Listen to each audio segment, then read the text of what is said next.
नमस्कार साथियों, धर्म युद्ध में आपका स्वागत है और मैं हूं कमांडर जगबीर सिंह। साथियों, आप लोगों को हमारे वीडियोज और एनालिसिस बहुत अच्छी लगती है, उसके लिए बहुत बहुत धन्यवाद।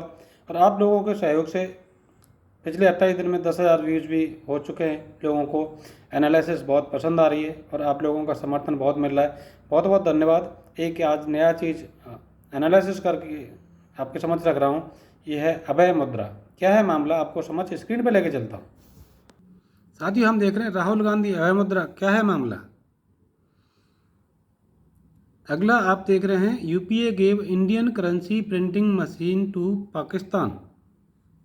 ये यूपीए गवर्नमेंट के समय की बात है, गूगल करेंगे तो हमें समझ में आएगा। आगे देख रहे हैं माया राम का माया जाल। तो ये राइट साइड में हम जब देख रहे हैं, ये है अरविंद मायाराम। ये शायद एडिशनल सेक्रेटरी थे फाइनेंस के, इनके चिदम्बरम जी के, ये फाइनेंस मिनिस्टर थे। और आप देख रहे हैं डे ला रू currency scam, the anti India Congress and Pakistan alliance. ये देख रहे हैं अभय मुद्रा, ये यहाँ पे ये ओनर हैं कांग्रेस के, और ये mister prime minister Manmohan Singh. तो अभी आगे चलते हैं कि ये क्या मामला है। डेलारू एक कंपनी है ब्रिटिश की जो पेपर सप्लाई करती है प्रिंटिंग के लिए, करेंसी प्रिंटिंग के लिए। और इन्होंने क्यों किया, आगे थोड़ा सा आपको स्क्रीन पे आगे फर्दर लेके चलता हूँ। अब हम यहाँ पे स्क्रीन पे देख रहे हैं मिस्टर रवीश कुमार, ये एक जाने माने पत्रकार हैं। नोटबंदी सही थी या नोटबंदी गलत थी, बौखलाहट तो बहुत देखी थी हमने। यहाँ पे ये 5 जज हैं, एक साइड में जस्टिस नागरत्न जी हैं और 4 जस्टिस एक साइड में इन्होंने करके रखे हैं। यहाँ पे आपने देख रहे हैं कि ब्लॉक साइन है और इधर हथौड़ा रखा हुआ है। इनका मानना है कि ये जो नोटबंदी थी, जो जस्टिस नागरत्न जो बोल रही हैं कि वो फेवर में नहीं थी, और बाकी ये जस्टिस सही नहीं है। अब सामने कुछ आपको कुछ वो सुनवाता हूँ, व्यूज़ जो है, लोग जो है इसके अंगेंस्ट में क्यों थे, क्या कहना चाहते थे। आप उनके हमारे अपोजिशन के लीडर हैं, उनकी जबानी सुनिए। मोदी मेड डिजास्टर, मुझसे आप लिख के ले लो, 50 दिन में कुछ ठीक नहीं होने वाला है। आपका पैसा बैंक में 3, 4, 5 महीने रहेगा और फिर आप देखना हिंदुस्तान की इकोनॉमी ठप होगी। और आप एक और बात देखना, आज से 2-3 महीने बाद गरीबों का पैसा उन्हीं अमीरों के जेब में जाएगा। तो साथियों, हमने वहाँ पे सुना कि वो उन्हीं अमीरों की जेब में चला जाएगा, गरीबों का पैसा।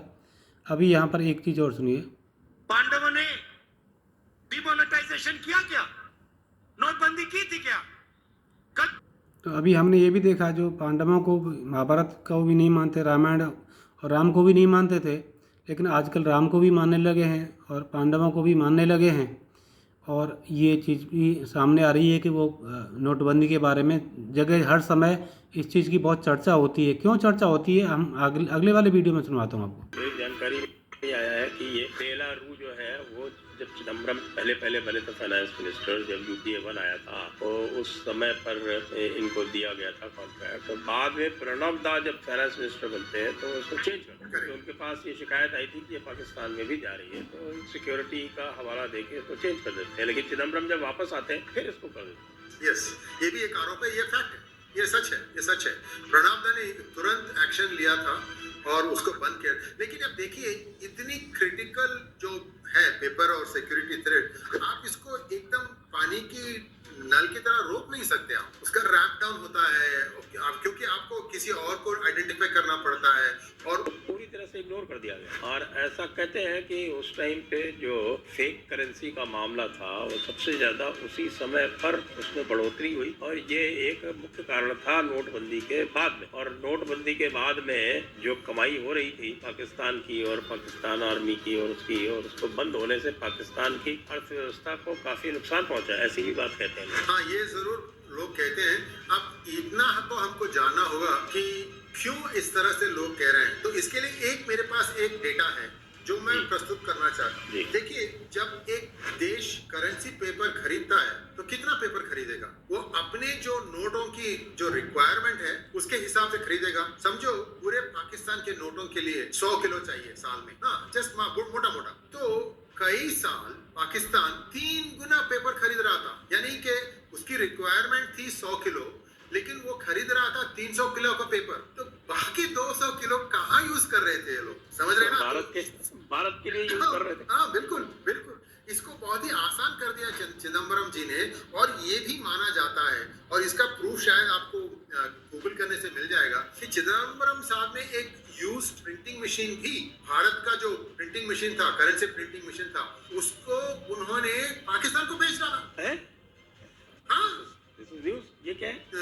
ट्विटर में काफी बार मैंने देखा है। अब अगर आप हमारे दर्शक कुछ देख रहे हैं तो please go and take a look at it. क्या ये सच है कि तो साथियों, tracking the flow of fake rupees, हम देख रहे हैं कि पाकिस्तान से कौन कौन सी कंट्री के थ्रू भारत में रुपया आ रहा था। Dubai, Oman, Sri Lanka, Malaysia, Thailand, Bangladesh, Hong Kong, China और नेपाल, इतना देख सकते हैं, इतनी सारी कंट्रियों के थ्रू भारत में फेक करेंसी आ रही थी प्रिंट होकर के।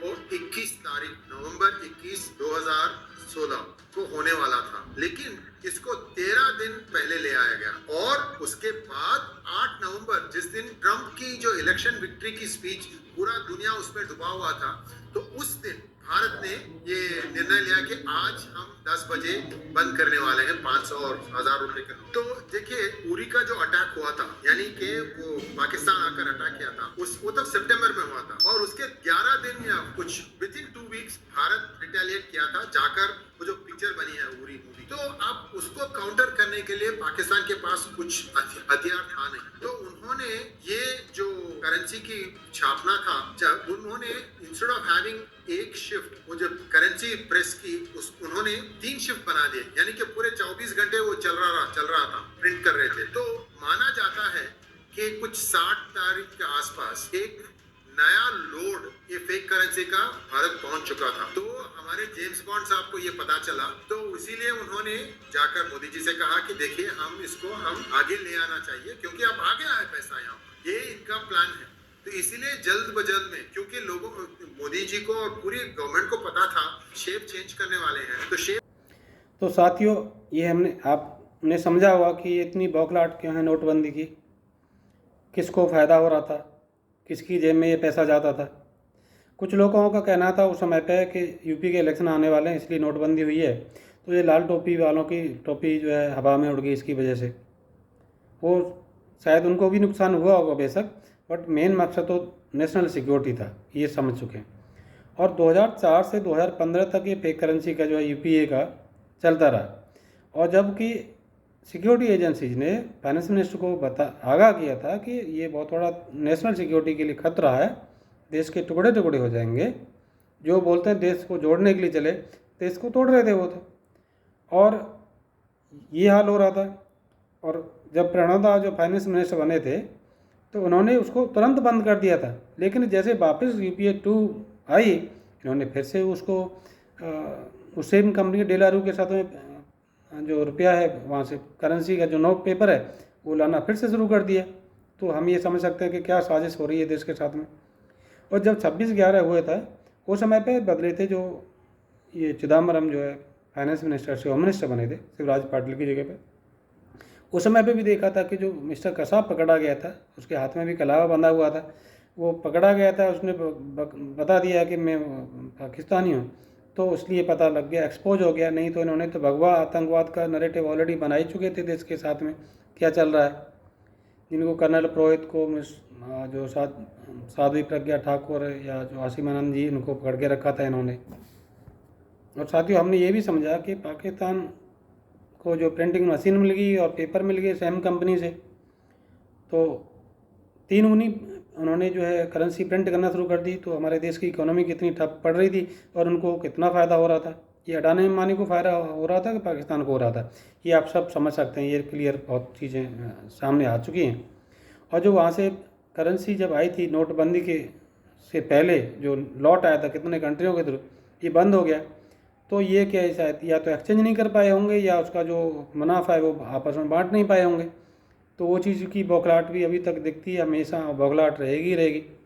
2016 तक पाकिस्तान को कोई प्रॉब्लम नहीं थी किसी कंट्री से भीख मांगने की या लोन लेने की। 2016 के बाद ही उनके हाथ में कटोरा आया है। साथियों, ये अभय मुद्रा का जो एनालिसिस किया, डरो मत, डराओ मत, और कौन सी चीज़ों से मत डरो, नोटबंदी क्यों हुई, ये चीज़ एनालिसिस आपको कैसी लगी? सभी सही तरह से डिकोड हो गया कि नहीं हो गया? नोटबंदी, फेक करेंसी और अभय मुद्रा आपके समझ रखी।